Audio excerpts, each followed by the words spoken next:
So this is about a minute late after the stated time of 1955 Hrs GMT,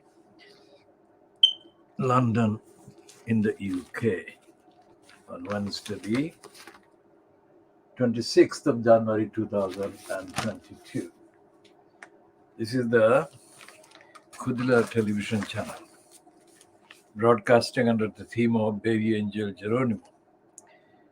Now, the Baby Angel Geronimo is the symbol and the embodiment and the personification of the world's most authentic, truthful, reliable witness, moral witness to the corruption, the regime of corruption and crooks, the cabal that is fronted by the embodiment of the evil, congenital liar, Boris Johnson. And this is something that we shall be talking about in this edition a bit more than we have done normally. Although the actual theme is Baby Angel Geronimo, that's where the Baby Angel Geronimo is. The theme is Baby Angel Geronimo, but we have not focused only on the Baby Angel Geronimo evidence and witness. But this one we shall be doing because during the day that has passed, that is Wednesday in London, Wednesday the 26th of January 2022, Wednesday normally in terms of the ritual staged in the House of Commons is the day of the week when the so-called Prime Minister's questions are staged. And these are questions that are never answered. And the questions need to be replaced by something else, like evidence. Evidence demanded of and presented by the incumbent in the post of Prime Minister. Now, today, during the day, before the actual staging of the Prime Minister's questions, also known as PMQs, and since, because it's only lasts under an hour, sometimes half an hour, sometimes just over half an hour, but during the hours before, and since the Prime Minister's questions, so-called, the Guardian and the Daily Mail online have published versions of the report, their own report based on sources, including the Press Association, saying to the effect that Johnson has lied about the rescue of animal charity run by Pen Farding, who is the kind of founder of the charity in Afghanistan. And he, during the month of August, when the highest intensity of contentions and scare stories were run by the Fleet Street papers, there were claims that the UK Defense Ministry, fronted by George Wallace, was making dangerously irresponsible, untruthful kind of statements, causing obstructions to the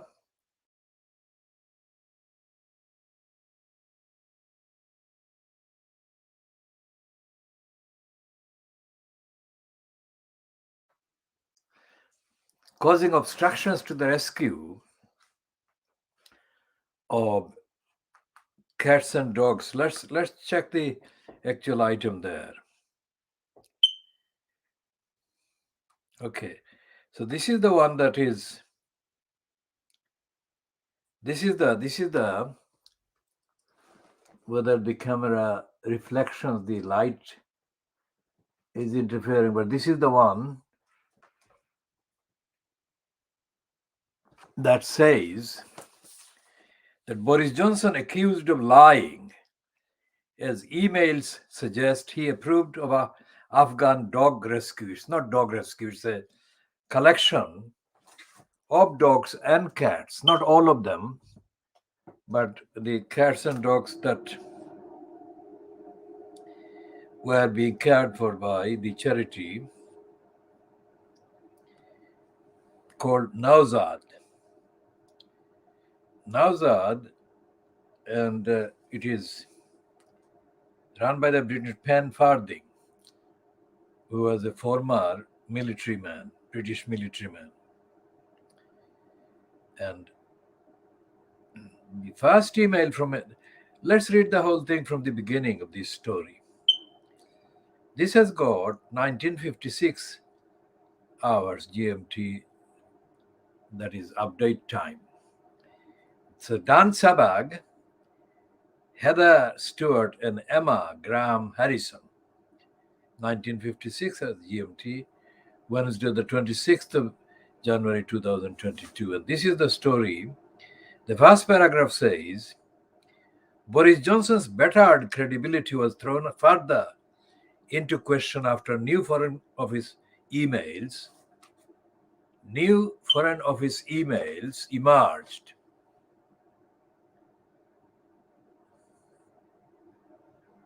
or appeared to contradict his insistence he did not authorize the rescue of cats and dogs from a British charity in Afghanistan during the fall of Kabul. The release of two emails by cross-party Foreign Affairs Select Committee. So it's not like a leak. It's the release by the Select Committee prompted claims the Prime Minister had lied, as he faces separate accusations about misleading Parliament over the Downing Street Parties scandal and awaits the emergence of Sue Gray's inquiry. The first email from a Foreign Office official working in the private office of Peer Zach Goldsmith is dated 12:20 p.m. 25th of August and lobbies a colleague to help a second animal charity because the Prime Minister had recently agreed to the airlift staff and animals from the Nowzad charity run by the Briton Pen Farthing.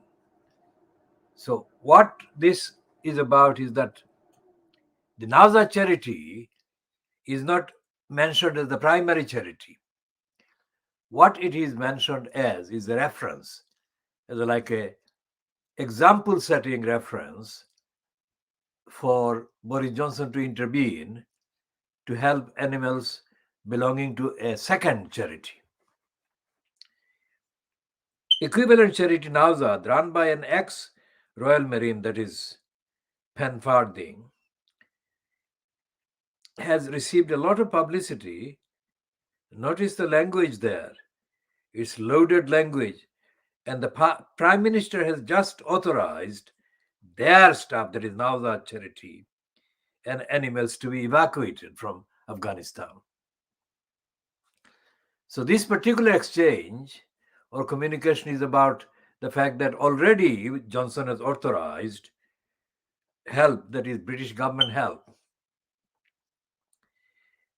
in the staff and the animals to be evacuated.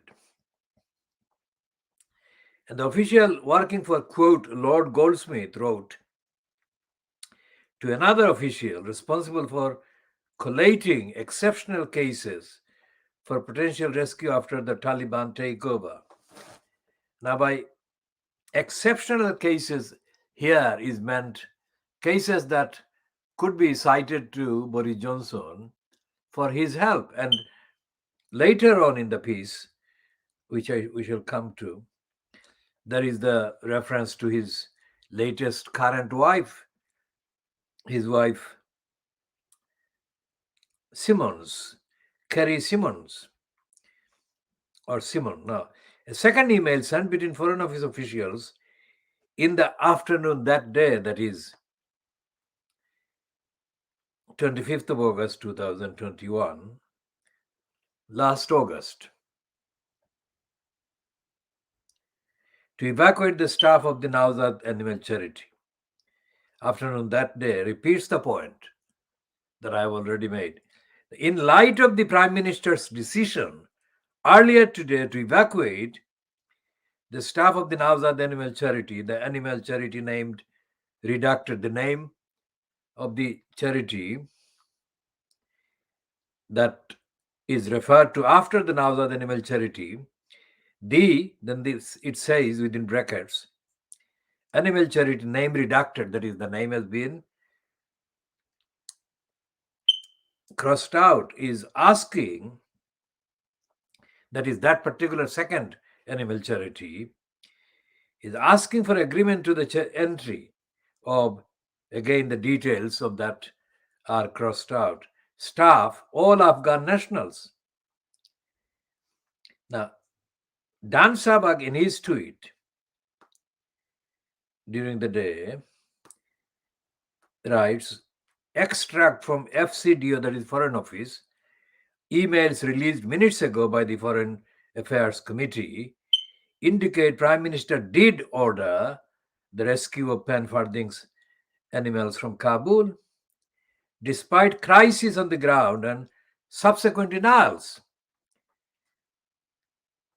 And the reference to crisis on the ground means that there were all kinds of problems about rescuing human beings and the safety of the ones that are being rescued, were being rescued or needed to be rescued.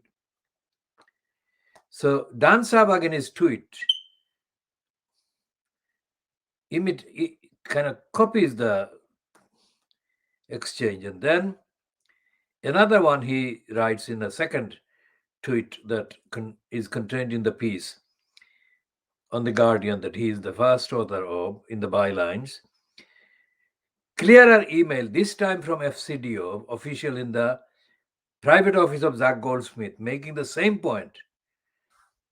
And the point is, the Prime Minister authorized the controversial pets before people evacuation, dated August 25, 2021. Now,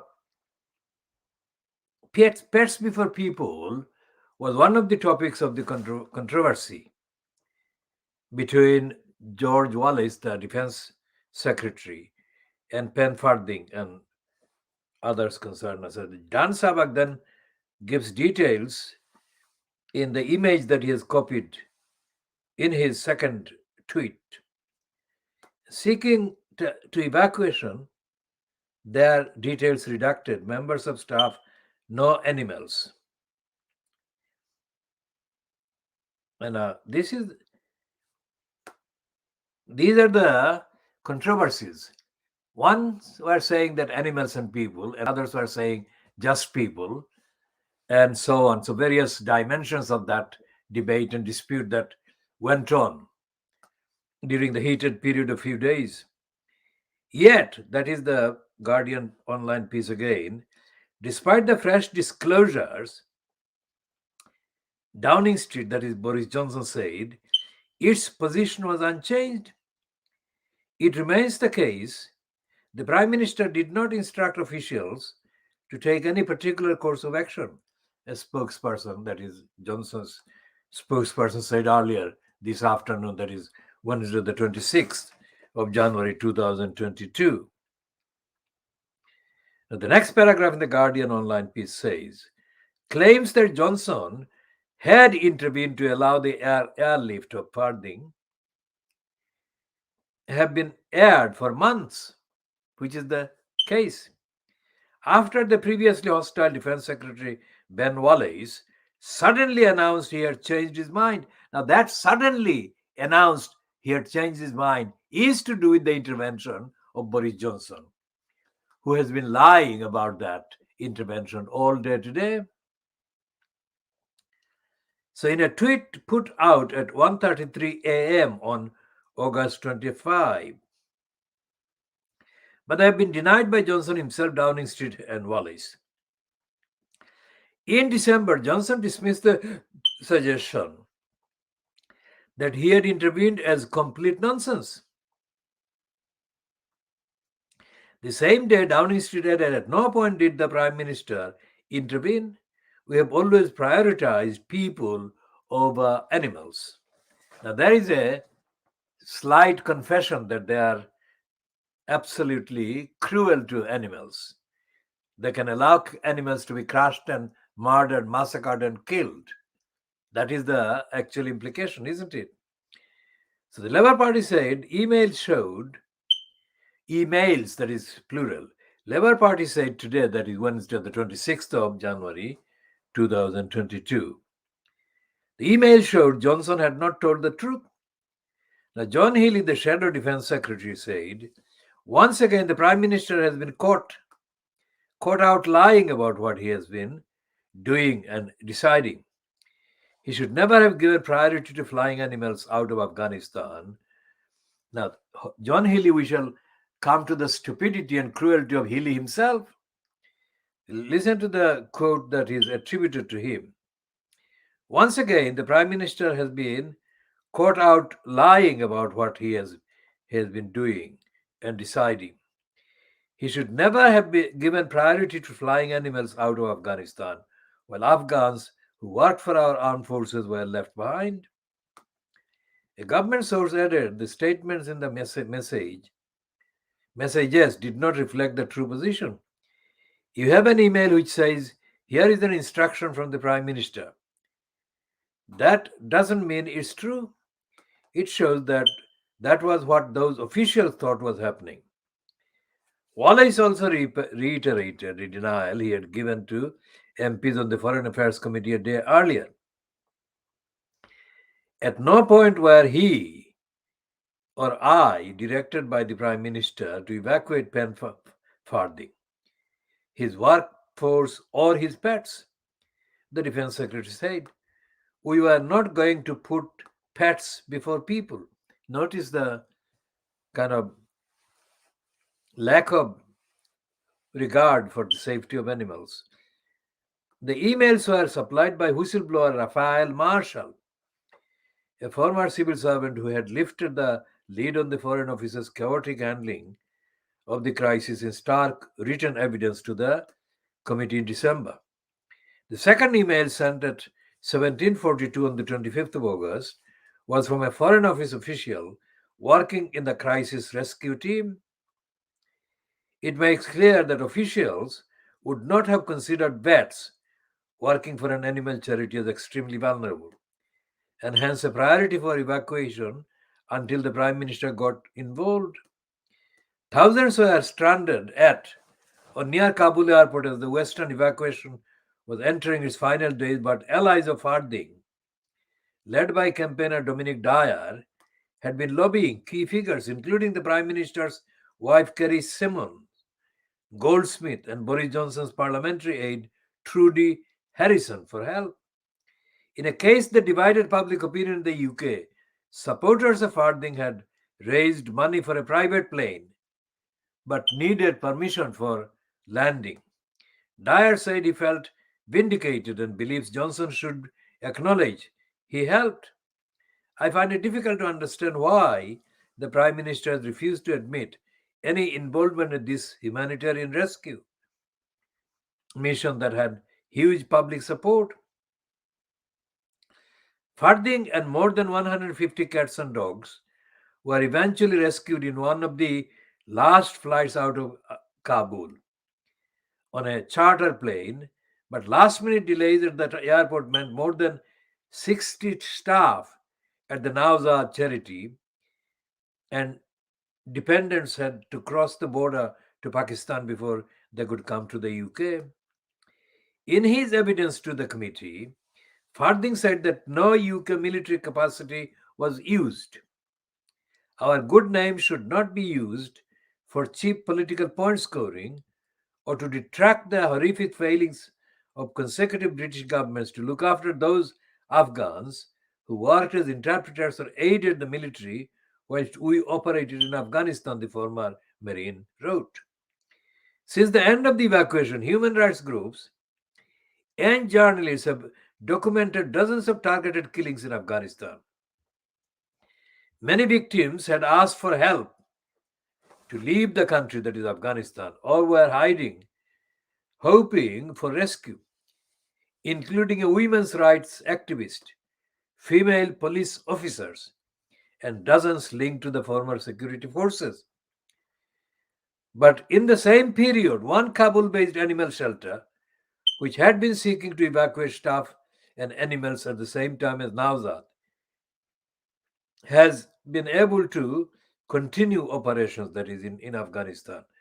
Now, the summary of that piece in The Guardian is this, that whatever the level of his intervention, Boris Johnson was reached, and he did communicate something to somebody in support of the animals and the charity. That was happening at the same time, very same time in August 2021, when Johnson was involved. Johnson was involved in continuing criminal conspiracy against the innocent baby angel Geronimo. That is what was happening at the same time. And Johnson was doing that in complicity with the DEFRA. Now, this is baby angel Geronimo. This is the angel Geronimo. The baby angel Geronimo, he was born and brought up in New Zealand. And he was kind of sold to a woman in Gloucester in England. And he arrived in Gloucester in England. He's an alpaca. He's a kind of member of the species that is very relevant to near to the camels. And he underwent routine test, health check, before he left New Zealand. And he underwent 2 tests. And both tests, for whatever illnesses they're tested for, produced consistently negative results. That is to say that he didn't have any illness. Now, if you look at the interview broadcast in 2016 between Jacob Rees-Mogg and James O'Brien on the LBC radio platform, Jacob Rees-Mogg repeatedly said that Australian animals were healthy, and animal testing in Australia was a very high standard and quality. Australia and New Zealand are treated in the same way. And the reference to Australia being reliable as a test kind of regime for animals, as stated repeatedly by Jacob Rees-Mogg, can be extrapolated to mean and include equal high regard for the testing regime in New Zealand. Now, baby angel Geronimo was born and brought up in New Zealand, and he was tested there twice. And both times, both tests produced negative result. So when he arrived in England, and he was kind of offered for testing in good faith by his, let's say, his human mother, Helen MacDonald, in Gloucester. And the evidence so far in the last 5 years, let's say calendar years, show that Helen MacDonald, although she has had other alpacas in her farm, she didn't suspect when they wanted to test baby angel Geronimo, she acted quite in good faith, in total good faith. And she didn't suspect that the testing department for the environment, which is DEFRA, which is depraved, which has behaved for the last 4 years plus, has behaved in a depraved, corrupt, cruel, murderous, illegal, criminal way. Helen MacDonald never suspected that they would be behaving in that way. So throughout the years of her contact with them, because she knew that Geronimo, and she knows that Geronimo was never carrying any illnesses. Whereas they said that they found that he tested positive in England. Whereas in New Zealand, Geronimo had tested negative.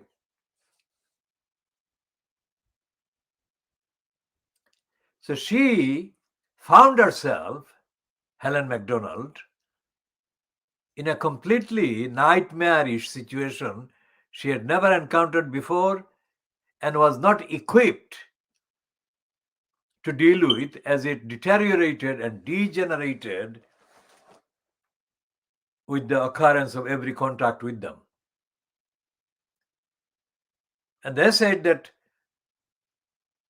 baby angel Geronimo was infected, and she said, okay, let's have a test, proper test, because the test that they did have was faulty. It was primed, it was programmed in a way that a negative result would be defeated and a positive result would be produced. And all the scientific evidence and all the scientific tests and criteria that Helen MacDonald kind of organized and analyzed and collected and studied in order to understand why her perfectly healthy Geronimo was being completely demonized and described wrongly, totally wrongly, as being a carrier of some kind of disease, which he wasn't. He never has. So she said, let's have another test without any priming, without any pre-programming, and a completely scientific and a kind of objective, independent test. The depraved DEFRA denied the hundreds of requests that Helen MacDonald made and others made in support of baby angel Geronimo. And Boris Johnson was sent the information by Helen MacDonald and others. And Johnson was asked all the questions that Helen MacDonald had asked the depraved DEFRA, and Boris Johnson was asked to produce objective, scientific, and unbiased kind of response and results and evidence. Boris Johnson not only failed, he refused to accept that,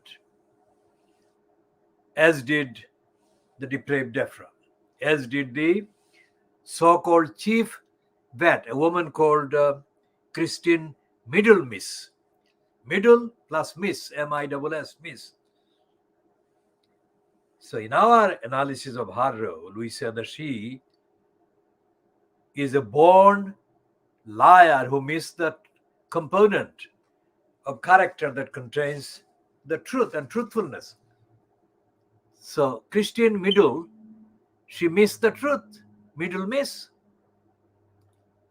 And despite the fact that she's supposed to be a professionally schooled and trained kind of expert on animal health, she persistently has been telling lies and going along with and colluding with the agenda of demonizing baby angel Geronimo. Now remember what we, the KhoodeelaarTV campaign, have been saying right along, not just about baby angel Geronimo, not just about him. We have been saying that in the general politics of this country, the behavior of the central government, the behavior of the parliament, behavior of the various executive agencies, behavior of the judiciary, there is illegality. Regardless of whether the executive is doing it or the opposition is being asked to comment on what the executive is doing, there exists no real ethical, moral, objective kind of opposition to the behavior of the UK executive government. So, and I'm going to refer to James O'Brien on LBC today, because we played O'Brien's interview with Jacob Rees-Mogg, and we have also studied. We haven't been doing it every day. We have just done this topically today. And studying James O'Brien's contents, if you are not resident or you are not living in the quote UK, and if you are watching this or watching his program or have watched his program from another continent, say Asia or Africa, you would not necessarily know that there is an established mental conditioning, which is what we unravel. We actually dissect and we examine every edition. We say the Fleet Street is a sick organization. Collectively, all the papers, newspapers, let's say this one. This is a paper that the current price, the cover price of this one, of each edition, each copy is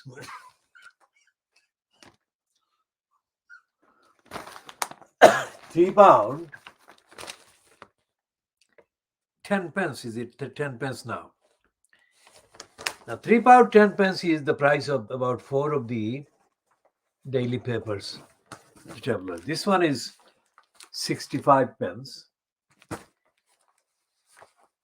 And the Sun is 70 pence. And the Mirror is 95 pence. So it's costlier. The Financial Times is costlier than 4 papers. You know, the Daily Mail as well, yeah?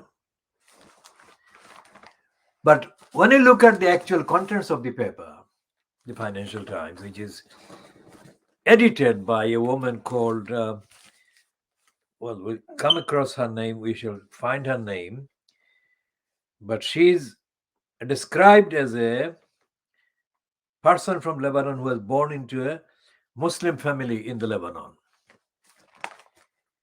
Now, before explaining the corruption, the persistent corruption in and by the Financial Times, we have to understand something about the people that are put in the place. So what is the Financial Times saying about the person's name, the editor?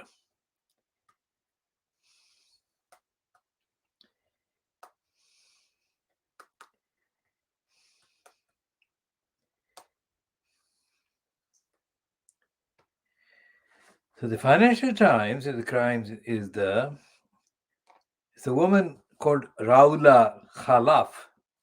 I don't know how the actual correct pronunciation would be, but it's spelled Roula Khalaf.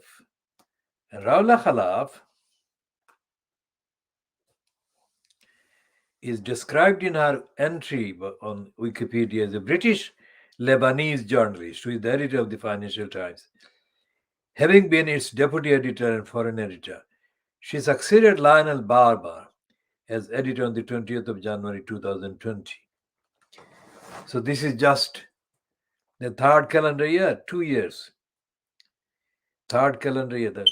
Now, here is the early life bit about her. Khalaf was born in Beirut, Lebanon, and grew up there during the Civil War. She earned a bachelor's degree from the SI Newhouse School of Public Communications at Syracuse University, and a master's degree in international affairs from Columbia University in New York City.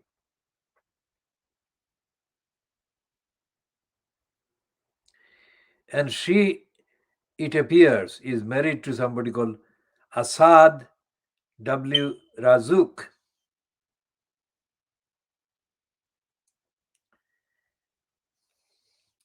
It doesn't give her date of birth or year of birth, but let's dispense with that.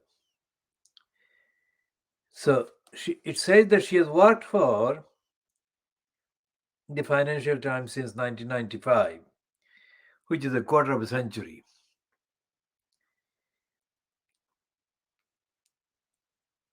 First as North Africa correspondent, then Middle East correspondent, Middle East editor, and its foreign editor. In 2016, she was promoted to be deputy editor of the Financial Times. In addition to her deputy editor responsibilities, she writes and comments regularly on world affairs, Middle East, politics, and business. Following the announcement that Lionel Barber would step down as editor of the paper in January 2020, it was announced that Khalaf would succeed him in that post. And it says she is the first female editor in the 131-year history of the Financial Times, and they say that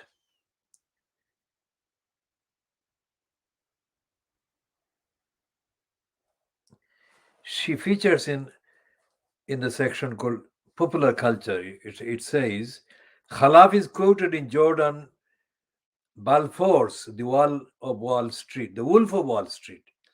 The press onslaught had started in 1991 when an insolent reporter from Forbes magazine, note the way they're promoting her, Rula Khalaf, coined me as a twisted version of Robin Hood, who robs from the rich and gives to himself and his merry band of brokers.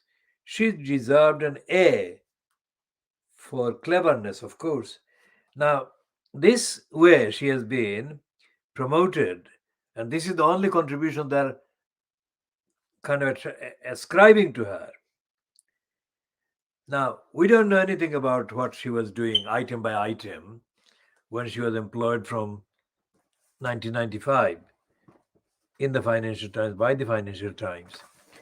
What we do know is that in the period that we have been intensely daily examining the contents, topical and contextual and evidential, of the Financial Times the last 2 years, just short of 2 years, the full 2 years that she has been editor of, just less than 2 years, let's say 18 months or so, we have found the Financial Times dishonest to the point that we have renamed it Financial Crimes. Now, this woman is kind of often described as having been born in Lebanon, in Beirut. But remember what we said about what Aminur Rashid Chaudhry told me in 1966 in Sylhet when I went to demand that he cover the demonstration that had been held in Sylhet town in 1966 on that day against the London Times newspaper running a piece of intentional provocation and insult against Muslims, authored by Auburn War, Evelyn Waugh's son. Because morally, Amir Rashid Chaudhry says that the Lebanon might be Muslim, but they are absolutely lacking in moral principles, Muslim values. And the graphic description that Amir Rashid Chaudhry gave me of Lebanon cannot be repeated in a way that doesn't require the use of asterisks and x's, whatever, because it is profane. So Lebanon historically doesn't really belong in the mentally, intellectually, morally free kind of Muslim environment start in the context of anti-Muslim crusader attacks and occupations of Muslim countries in the Arabic-speaking world, let's say. And the fact that she is mentioned as having been born and kind of educated in Lebanon is to be treated as an intentional anti-Muslim element, because they want to show that they are recognizing her despite the fact that she's a Muslim. And before the Financial Times, she also worked for Forbes magazine in the USA. So culturally, she is brainwashed and conditioned into denying the reality of the world outside of the imperialist, corrupt, capitalist set. And the financial crimes, as we said today, earlier in the post, is appeasing Boris Johnson today.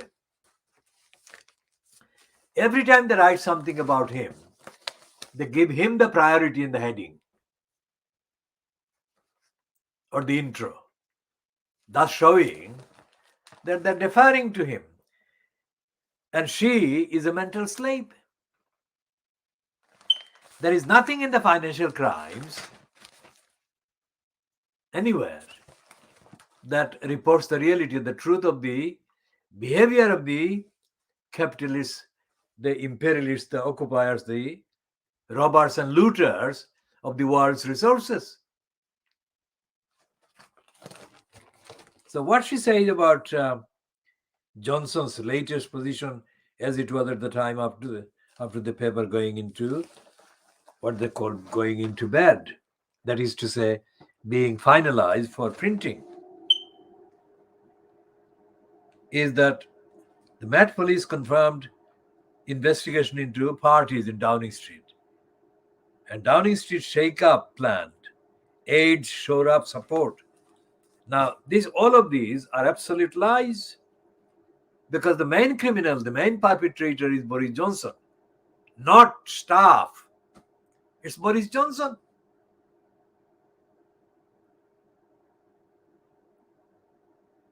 And the various things that have happened about the Johnson lying and punishing Nusrat Ghani for being a Muslim are completely forgotten in the financial crimes.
Now, here is a piece in the Financial Crimes by Miranda Green, and the heading is East London, the East London Night School that built an art movement. Now, this is again fantasy story. I should come back to that piece by Miranda Green, who has surfaced after a break, I think.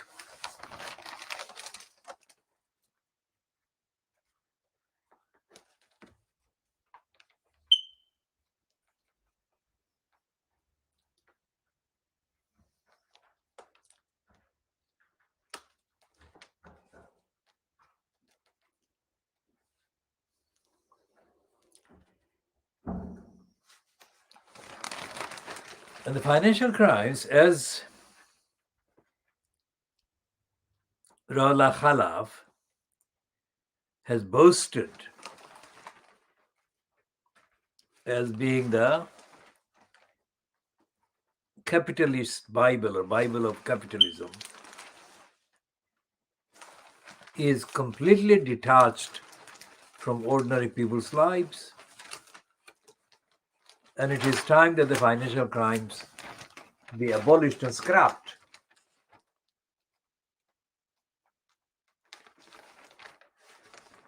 Now again, this piece on page 3 of the Financial Crimes is peddling the line of the liar Johnson. As I said, they use his name or image at the first part of any heading, and this is true of today. First page and on page 3. The page 3 one says, Johnson's hopes of respite. Absolutely loaded for Johnson. And then it says from party scandal. It doesn't say Downing Street party scandal or his kind of dishonesty and lying scandal. And then say Grey findings loom. That is Sue Gray. We shall come to the financial crimes again later. We're looking at kind of short looks at the Times.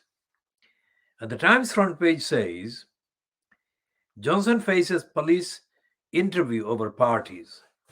Now that is less servile than the financial crimes. And it's almost factual. And it says,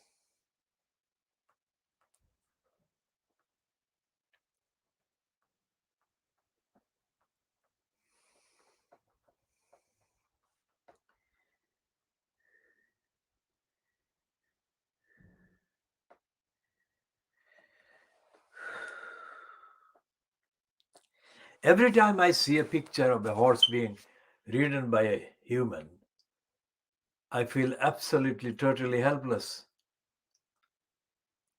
How to stop this abuse?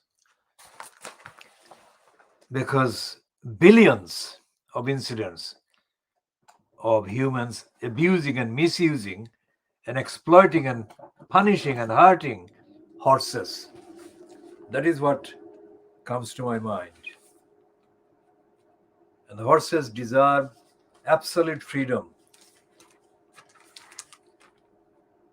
And humans don't deserve anything to do with horses.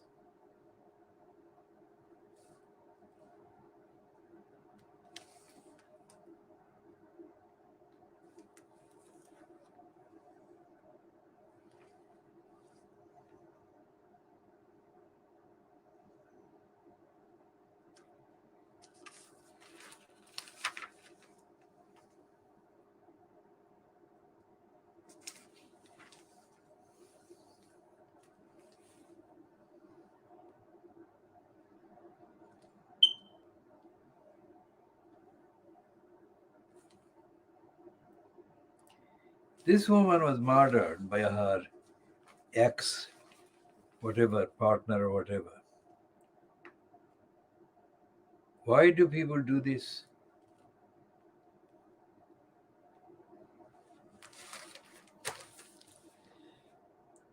And the woman's name is given as Yasmin Chakaifi or Chakaifi. She is said to be from Morocco, but well, that name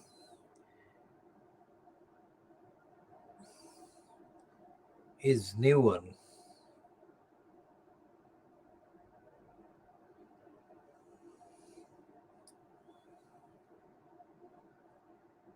And she was attacked by this absolutely evil man in the area that is shown near Maida Vale in northwest London.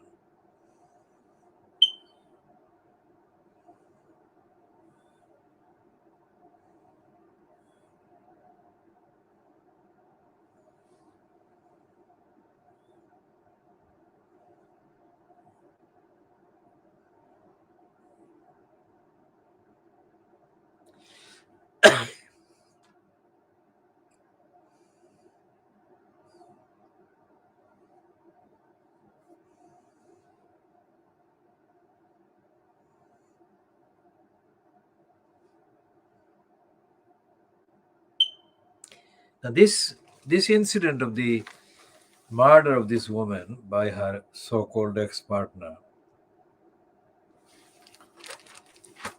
raises the questions about the police. We shall just mention that we won't discuss the details because of time, but we'll come back to the overall discussion of the police in due course.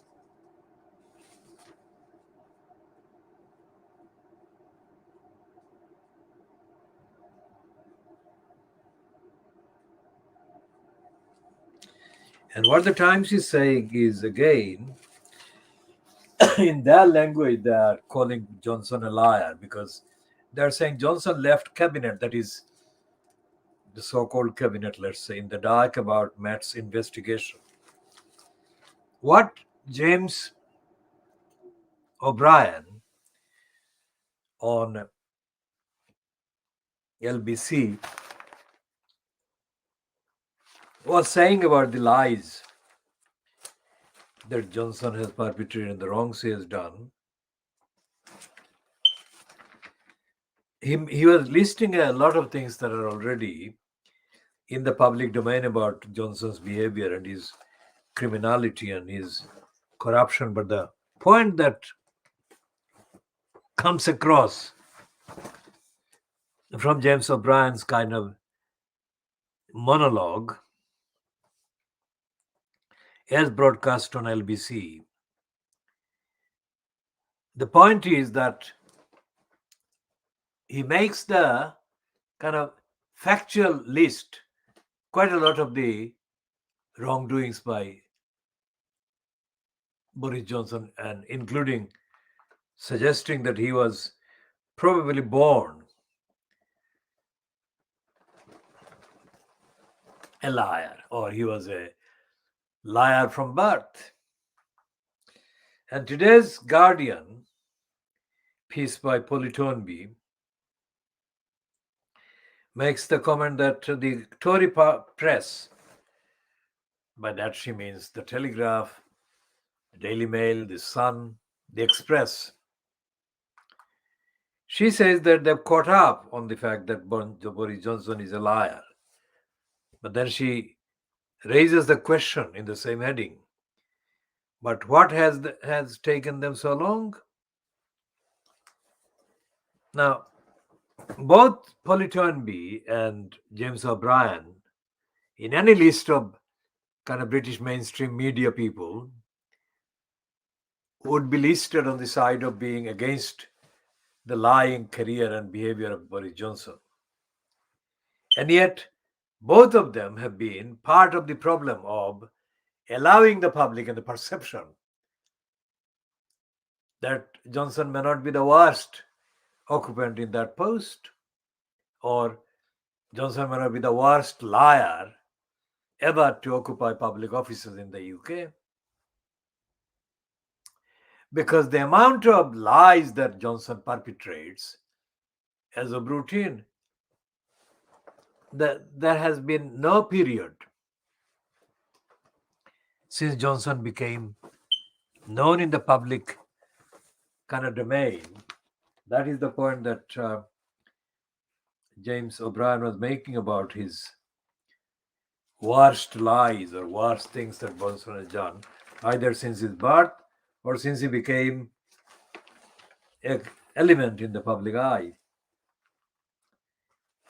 Whichever is taken or chosen,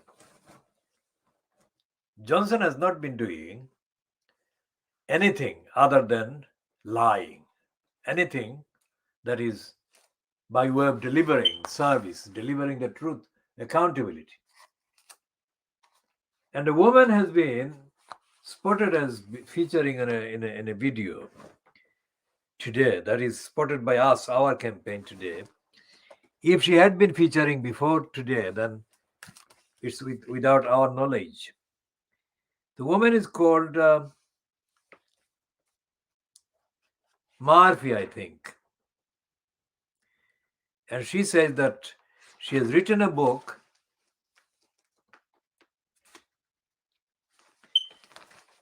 a kind of biography, a critical biography about Boris Johnson. And she calls it Just Johnson. Now, that gives the game away. She is not really critical of Johnson's lying.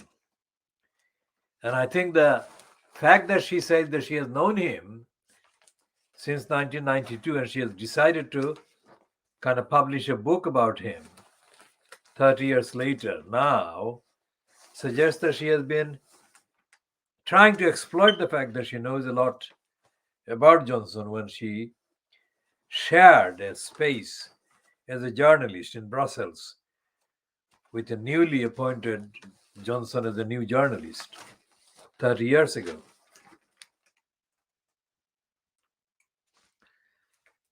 And the fact that she was familiar with him, etc., and has been probably exploiting that knowledge, is not lost on the people who have been commenting on the video. One saying that she might be one of his former girlfriends. The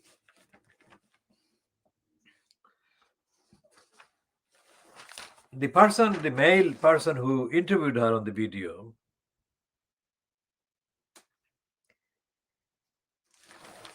didn't appear to be very knowledgeable about Johnson or very knowledgeable about the need for ethics and morality in public life, nor indeed about the history of this country in the context of imperialism, racism, let alone about the crusader roles against Muslims, and the fact that Johnson is a notorious anti-Muslim hate inciter, liar.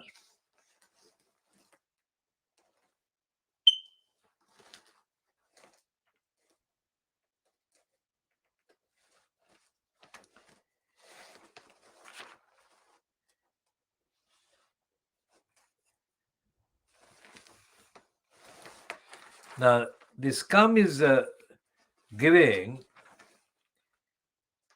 Piers Morgan a space. And I think that Piers Morgan will exceed himself just like he did do on the ITV GMB, Good Morning Britain.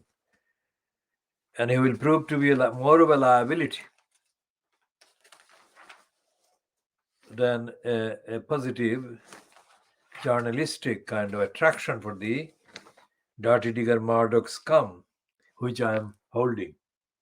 This is the paper that we call Scum. But even the scum, this is what Polytonby is meaning.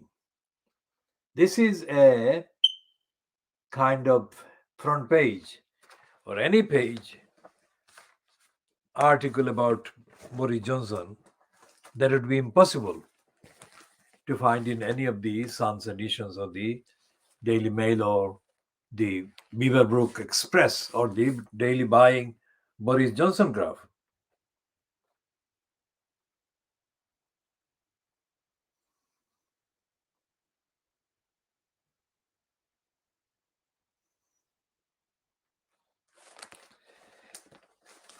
And that is what she is meaning by asking what has taken them so long.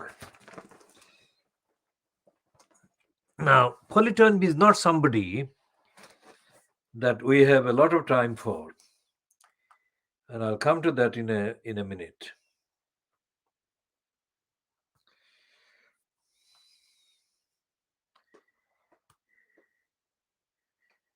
Remember, the name of this program in the description is Diagnosing Fleet Street, the world exclusive diagnosis of Fleet Street. And that is consistent, compatible with the overriding theme that is Baby Angel Geronimo, because everything Baby Angel Geronimo has encountered, has come across, that is, everything that has been said about him by Boris Johnson and the depraved department called DEFRA that he has been complicit with and he has colluded with and he has aided and abetted. Everything about Johnson, about DEFRA, about Christian Middlemiss is wrong, is untruthful, is unscientific, is immoral, corrupt, criminal, negligent, lacking compassion, and vile and foul and evil.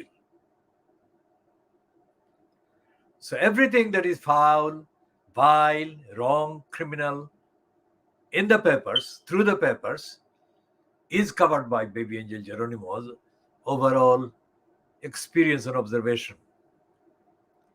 And his main human breeder, we call his first mom, is a woman in New Zealand called Leonie Walker.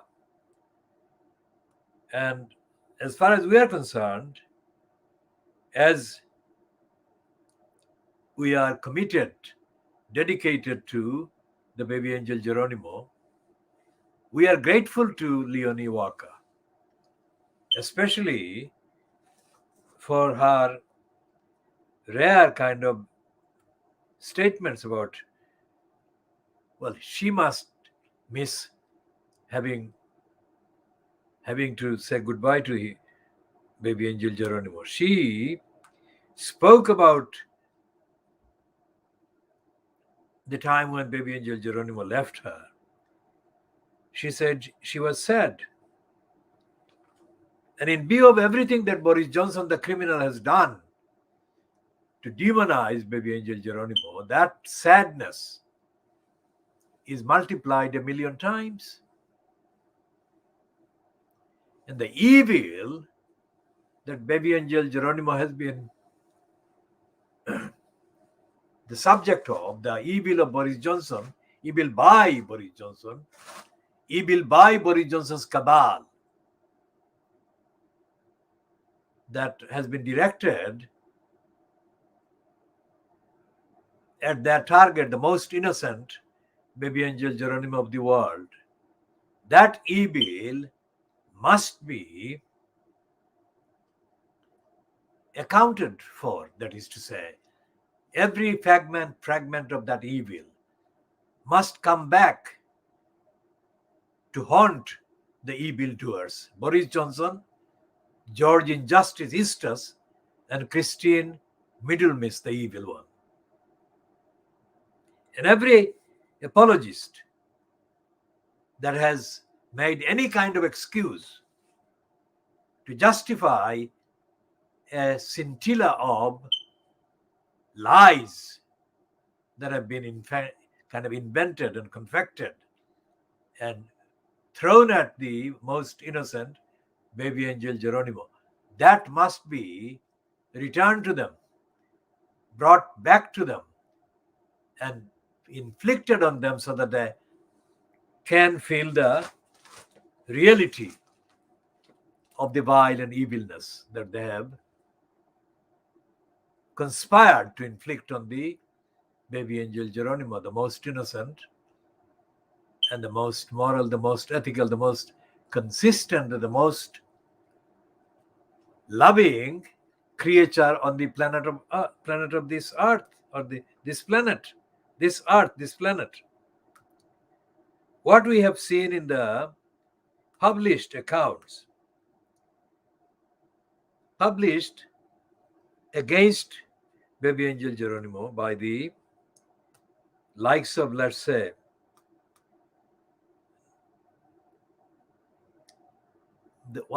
Margaret Thatcher's minister, Nigel Lyar's son, Nigel Lawson, his son Dominic Lawson, we have renamed him Dominic Lie's son, because he wrote a particularly scathing and typically corrupt and Boris Johnson type denunciation of the people who have shown love for the most lovable baby angel Geronimo. Dominic Lie's son has said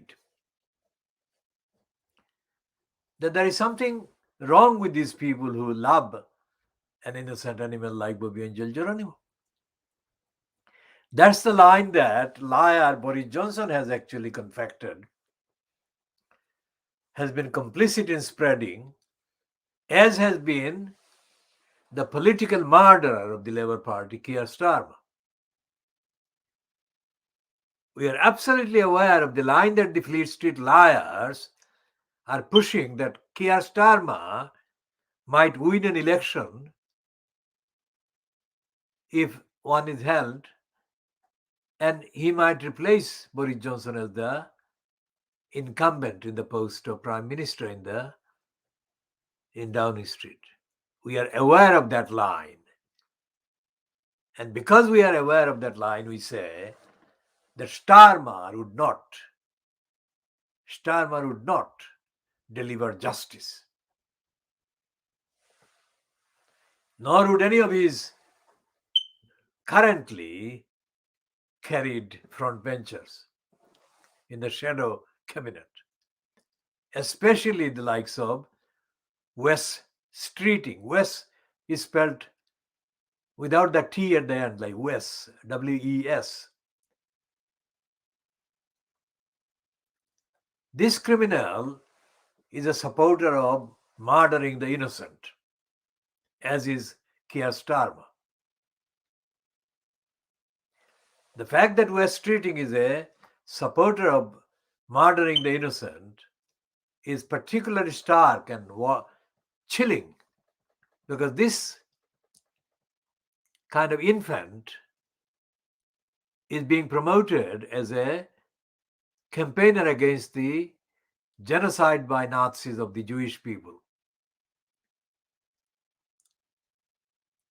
Any genuine opposition to genocide must include defense of all innocents. And yet, this criminal, Wes Streeting, kind of ridiculed the rights to justice that is owed by society, by everyone, to all the innocents. And this ridicule by Wes Streeting was aimed at the most innocent baby angel Geronimo when he was asked.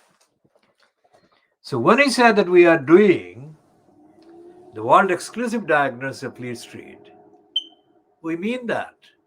That is to say, Fleet Street as the courier of the propaganda, mostly the propaganda of one or the other. And Fleet Street is the courier of lies, propaganda of lies by Boris Johnson and his likes, his ilk. Starmer we categorize together with Boris Johnson,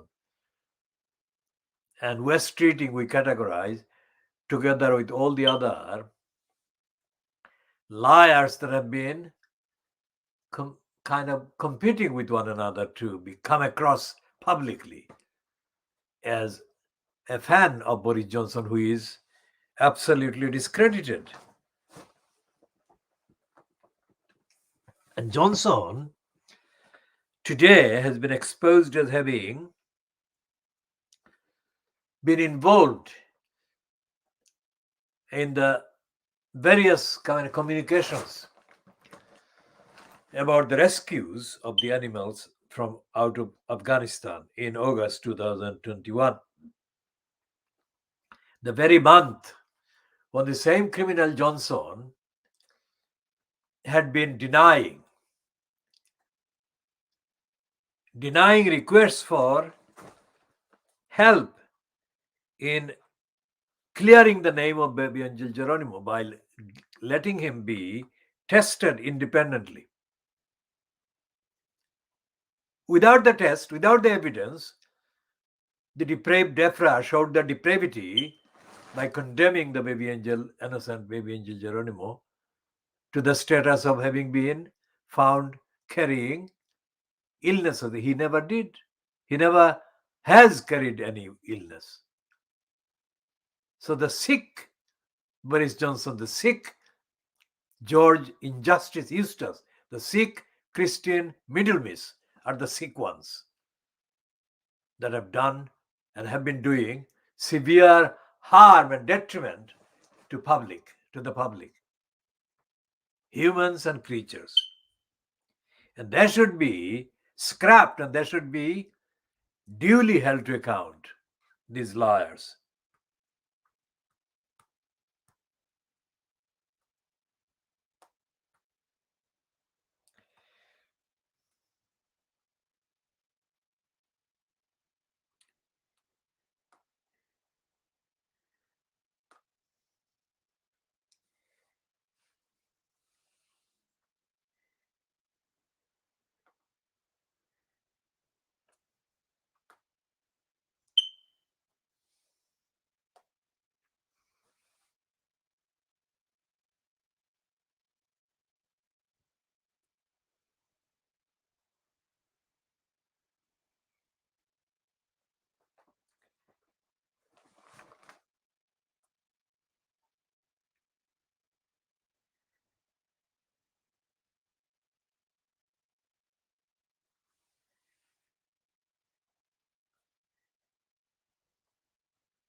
Well, we saw this piece only today, but it's published, according to this website, published on the 13th of January 2022. And it's not, she's not, Politonby is not saying the word Tory, she's using the word right wing in the description, but on the main heading, as published under opinion, it does say finally the Tory papers have caught on that Johnson is a liar. What kept them? Meaning, what made them wait so long? Now, this is the point I make about James O'Brien as well, and I'll make that in a minute. Because O'Brien gave a list in the video that I saw today of the many wrongs and many lies that Boris Johnson has perpetrated and has got away with this. And the list is quite long. Not the complete list that we know exists or can be compiled about Johnson's lying. What the James O'Brien list does show is that this is in the correct direction. That is, he has listed the correct kind of, he has correctly listed the wrongs that Johnson does and has perpetrated. So, to that extent, James O'Brien is correct. But then he reverts in that statement, in that video, in that kind of particular hour or so, back to being a careerist. Because if the list, as James O'Brien himself acknowledged, is factually justified and is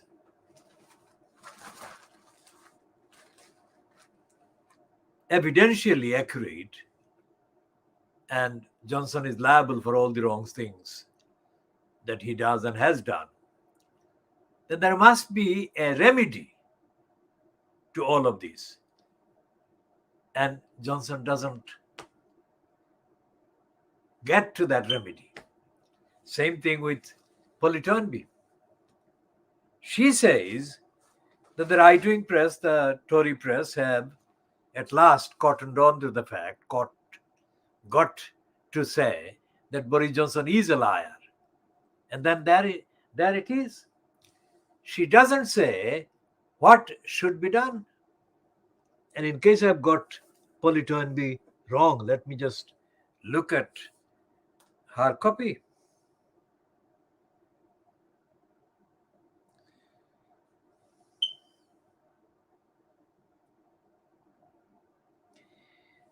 So her last paragraph, let's say, a damaged, untrusted, and now ridiculed opponent could in theory be a better prospect than the Tory party yet again, remodeling itself with a new leader. But a fresh start isn't in them. Tory members of parliament and members are destined by the UKIP DNA to select one of their own kind.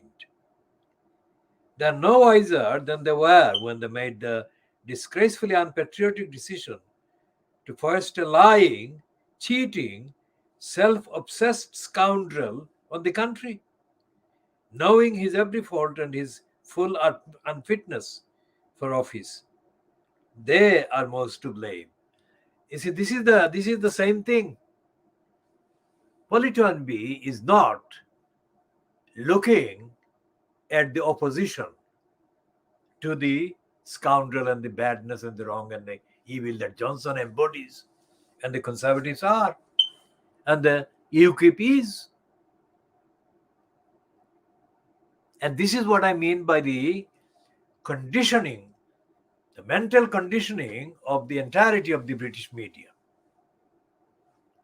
And I extend that analysis to include the entirety of the British Parliament and by extension, of course, I extend and include the entirety of the British government, whatever the color, whatever the kind of pigmentation of the members of the government, either in the government as parliamentary kind of members or members of the government as the employees, the wrongly called civil service.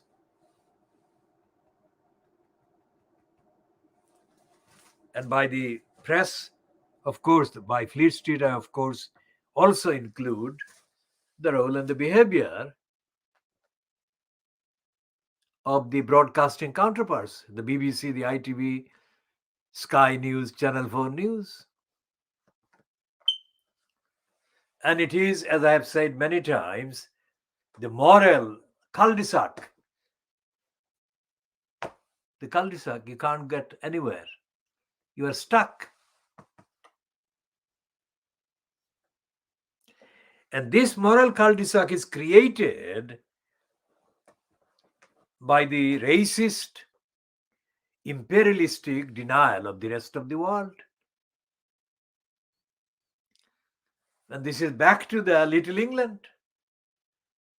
Little England, according to that definition, is bigger than the whole rest of the world, intellectually, morally, ethically, spiritually, in every sense. And it is only in that cul-de-sac, Little England mentality, that the most innocent baby angel Geronimo can be targeted for as long as he has been for the most malign, most untruthful, most unjust vilification, lying, misrepresentation, miscategorization, and wrong, where right is denied and the wrong is put in the place of right, and the wrong is normalized. That's what Johnson is. He is the embodiment of the wrong being normalized, of the denial being normalized, of injustice being normalized, of lies being normalized, of evil being normalized as the status quo.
So this piece on the Independent Online, that is independent.co.uk,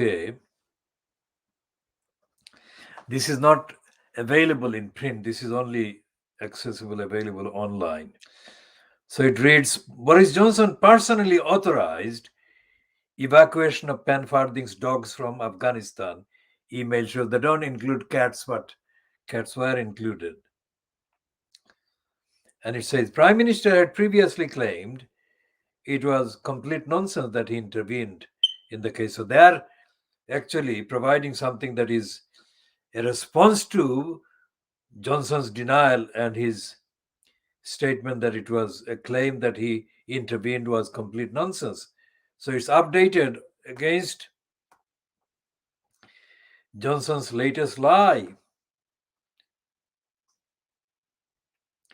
So they're saying in this particular post that Johnson has again been accused of lying to the public after new evidence emerged, suggesting he personally authorized the controversial evacuation of 173 dogs and cats from Afghanistan. The Prime Minister was accused of stumbling from one scandal to the next after an internal government email contradicted his claims. Now let's check if the rest of this is done met by the paywall. So let's see if we can find the version beyond the paywall.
So we're checking the particular piece that I referred to on The Guardian by Politoanby. And then we'll discuss the full piece, because that particular version was of the Independent was not possible to access because of the paywall. So I'm looking for a version that is not restricted by the paywall.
So let's try again. This is taking a bit to access.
Well, there is no updated version in this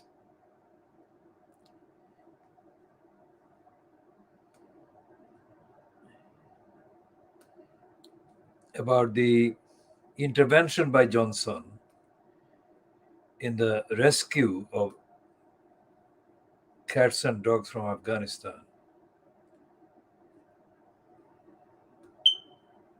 So this one is not as up to date, obviously, as the online versions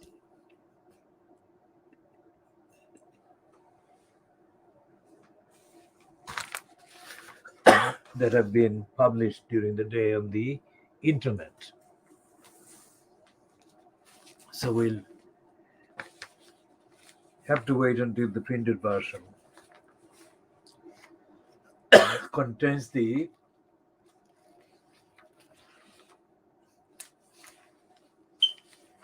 actual copy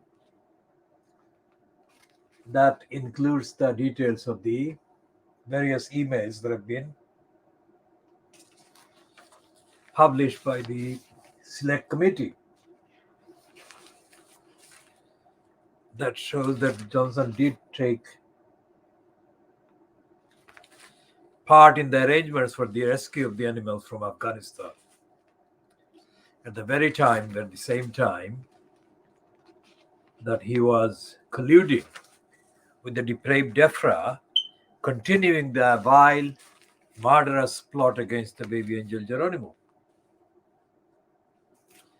Now, the same person could not be cruel and kind at the same time.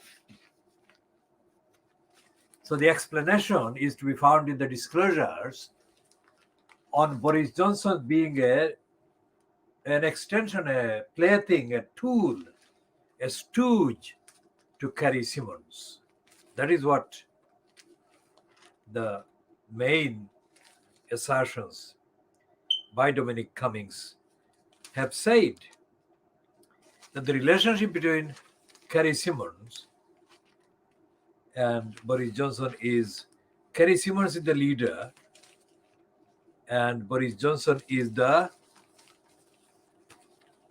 orderly, the one that takes the order from Carrie Simmons, which is why, despite repeated denials by the defense minister at that time, the George Wallace, and various employees of the government,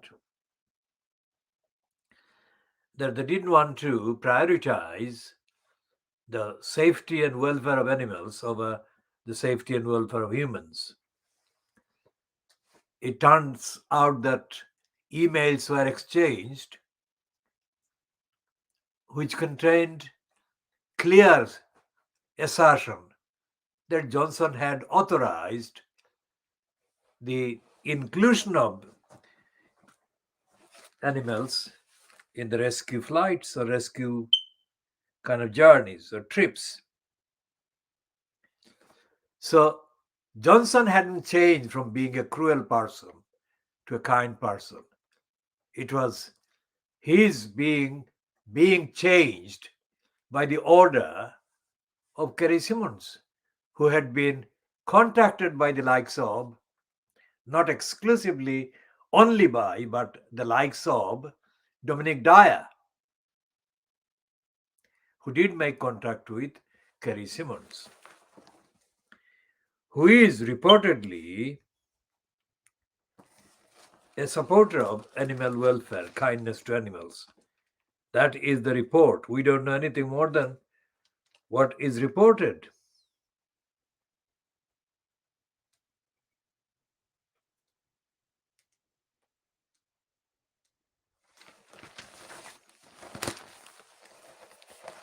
Now, all this big thing that is being made by the Fleet Street media about Scotland Yard or the Metropolitan Police being belatedly involved in investigating the party gate, we don't accept the line being promoted like this. The police at the door of the number 10 Downing Street. Why? Because, well, that is the scum, and their rival, commercial rival, of course, is also doing the same thing, the Daily Mirror.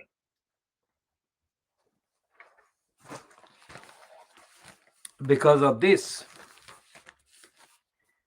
this is the case of a victim of police spy criminality, a criminal posing as a campaigner was actually exposed as a Metropolitan Police spy, and this woman is Kate Wilson.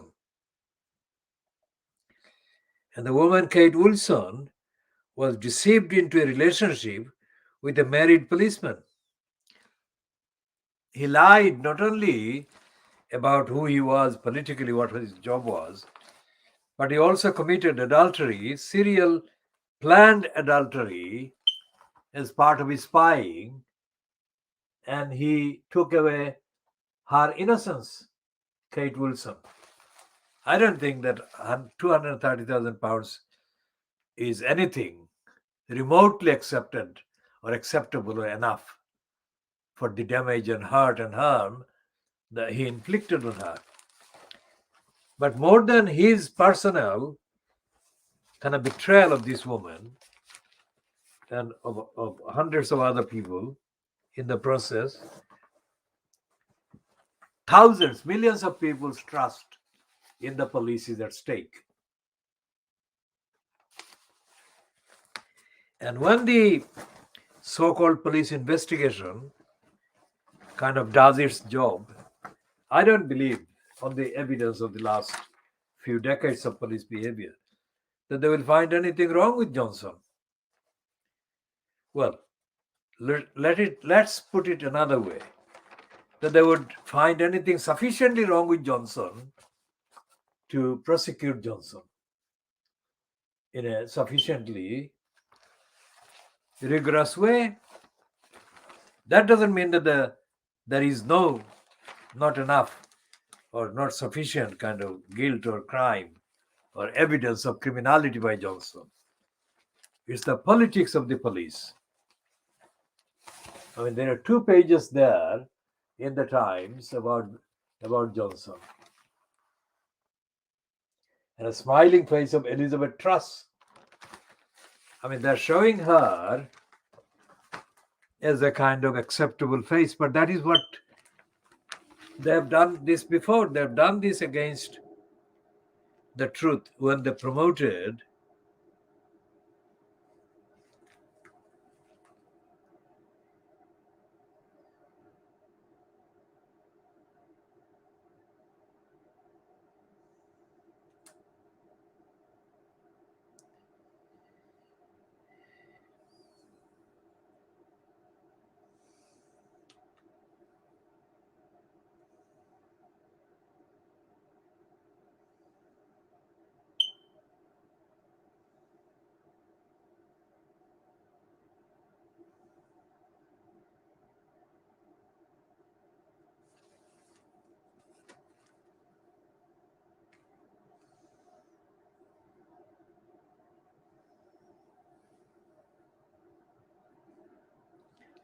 there is Liz Truss, there is Dominic Cummings, and there is Boris Johnson.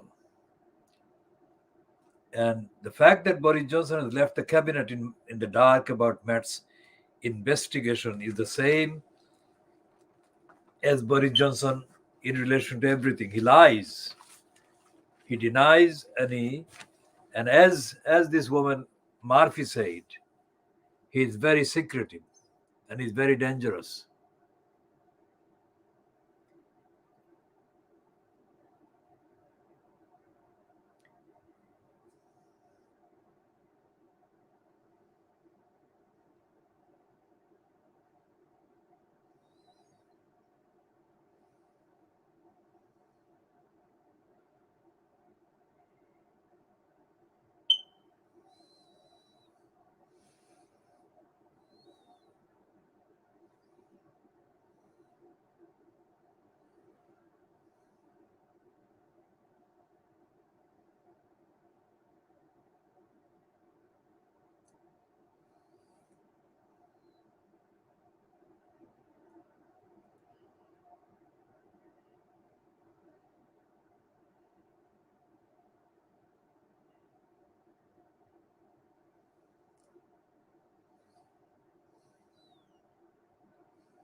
on every kind of statement, of every account of how Boris Johnson behaved with brazen lack of respect for the people and the law,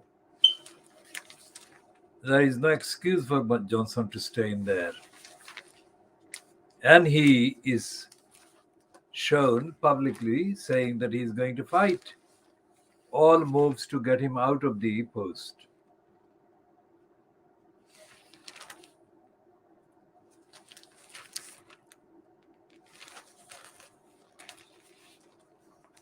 And the fact that there is a police, as I said, it will not mean anything, because in the case of the policeman who kidnapped, raped, and murdered and brutalized and kind of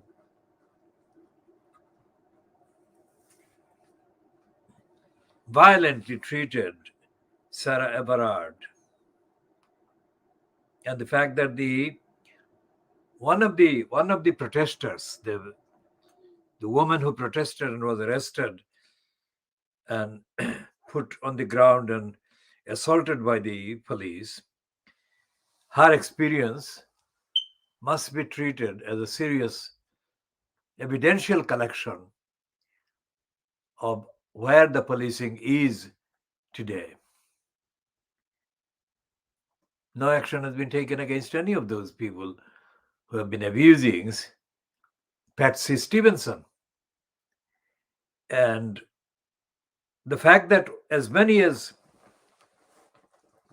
50 or thereabouts police targeted her after the identification of Wayne Couzens, who lied to Sarah Everard, kidnapped her, raped her, tortured her, and then murdered her. There is no action taken by the police against any of them, as far as is known. And this so-called investigation that is being reported on the front pages of Wednesday's Fleet Street papers, this investigation was not the choice that the police made. This was something that was forced on the police to undertake.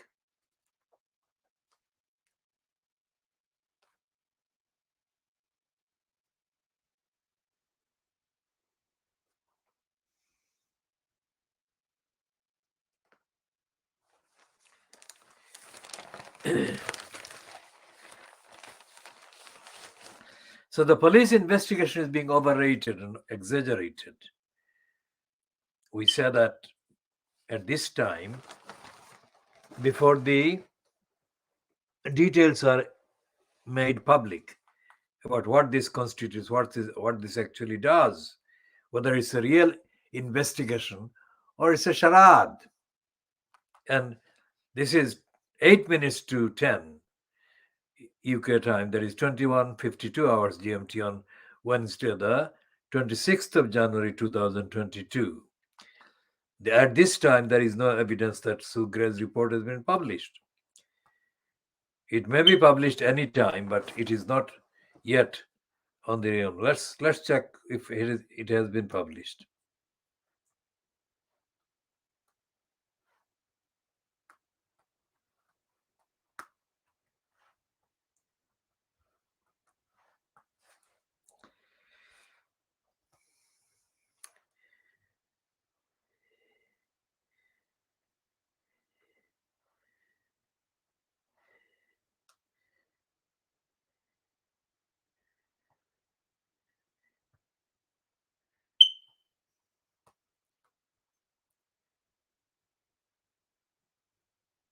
This is 7 minutes ago, so it says in the Independent Online, that is 21:53 hours GMT, it says, Sue Gray News Live, still no Partygate statement as number 10 awaits report, and Rees-Mogg sure PM will survive.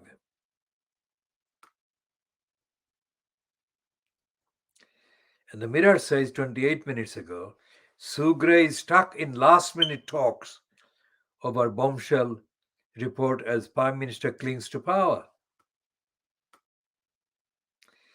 And 31 minutes ago, the Times, the Guardian website says that is Metropolitan Police in London, is to ask number 10 Downing Street partygoers named by inquiry if they are guilty. Now, isn't it ridiculous? That proves what I said about the police. That despite the big headlines, police won't take any action. And even if they do take action, that would be a staged action, as show. If the police are going to ask partygoers if they are guilty, then of course the police are clueless or careless. They don't care. They should know who broke what law.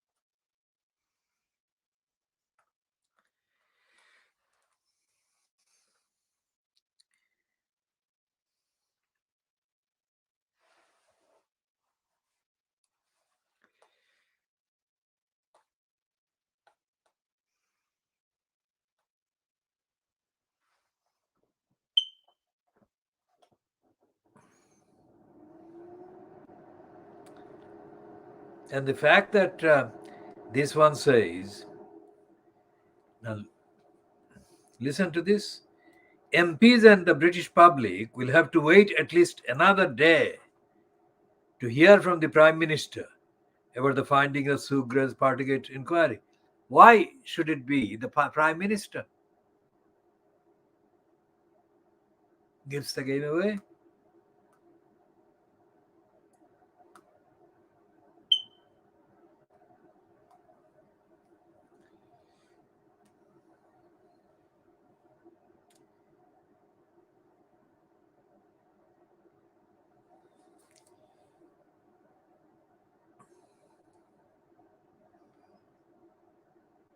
Communal singing was banned. My constituents think that he has lied. My constituents think that he lied to this house, and my constituents think he lied to them when he was partying and telling them all. In passing what your constituents say, but you can't continue to labour that one point. So, I would prefer to be led by a lawyer than a liar. Will he now resign?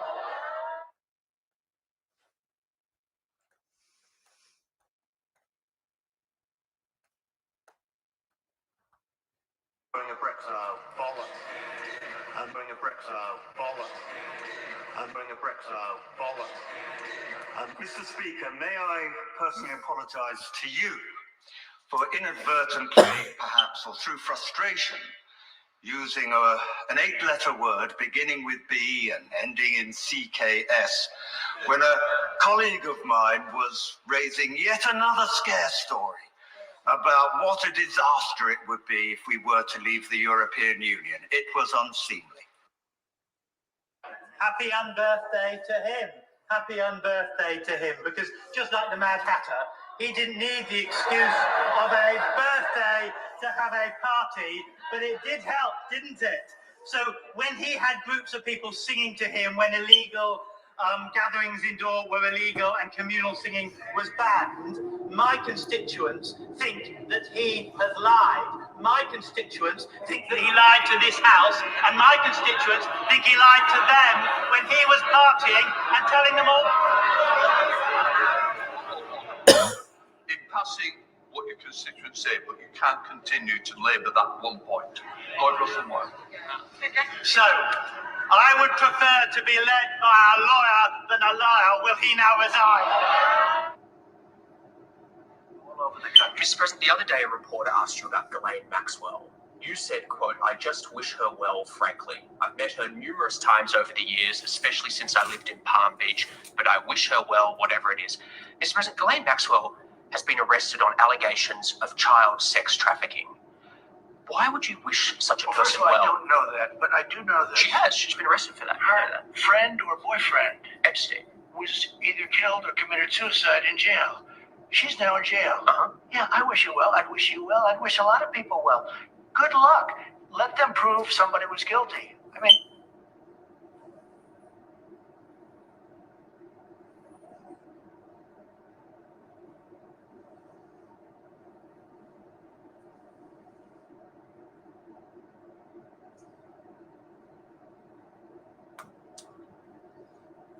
So it's not just the kind of supporters of Boris Johnson who are in denial, they are conditioned into denial of the truth, denying the truth. All the institutions are in denial. As we keep saying, keep having to say, there is not one case that has been processed through the UK judiciary, the High Court, the Supreme Court, the Court of Appeal, any court in this country. Over how long? You can go back 10 years.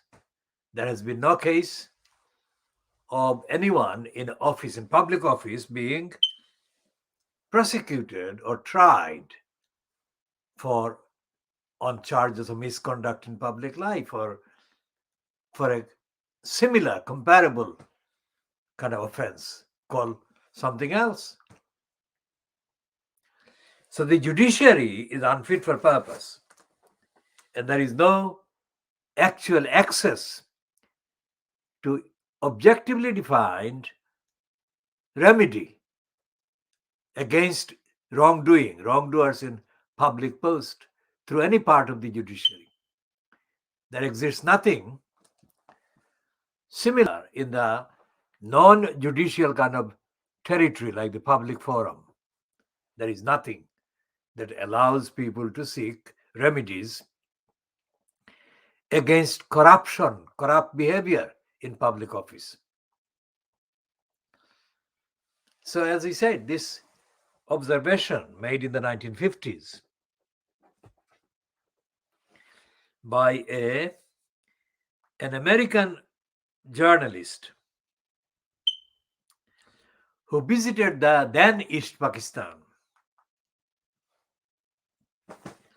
in a rare kind of way of looking for facts, and found that most officials in public posts were dishonest, unfit for purpose, and incompetent. And yet the country was running. So he said the only reason that country was running, despite all these, the overwhelming majority of people in posts being unfit and dishonest, must be proof that there is a God.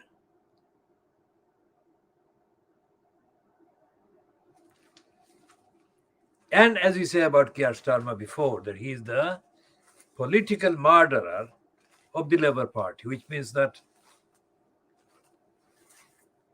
Starmer is not a moral alternative to the liar, immoral Boris Johnson. Starmer, in effect, is lacking in morality and ethics and justice.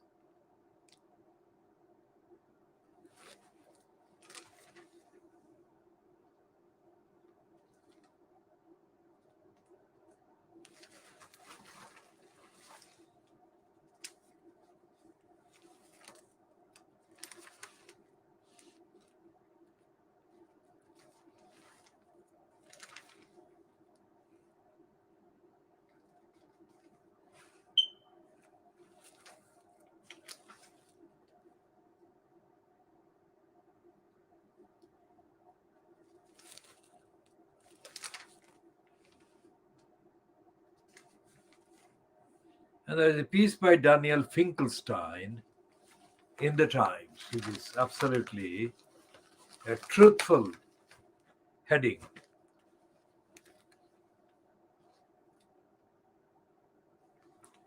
It says that number 10's culture problems all stem from Johnson.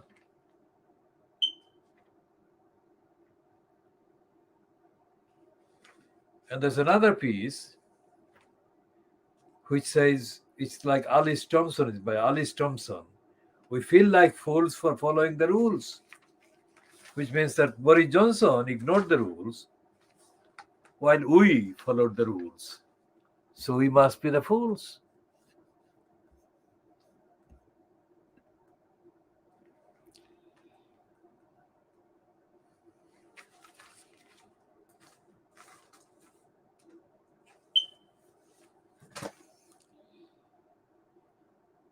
So we shall continue updating on and diagnosing new particular elements of the evidence in due course.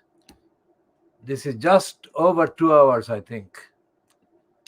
This is the first part of the broadcast.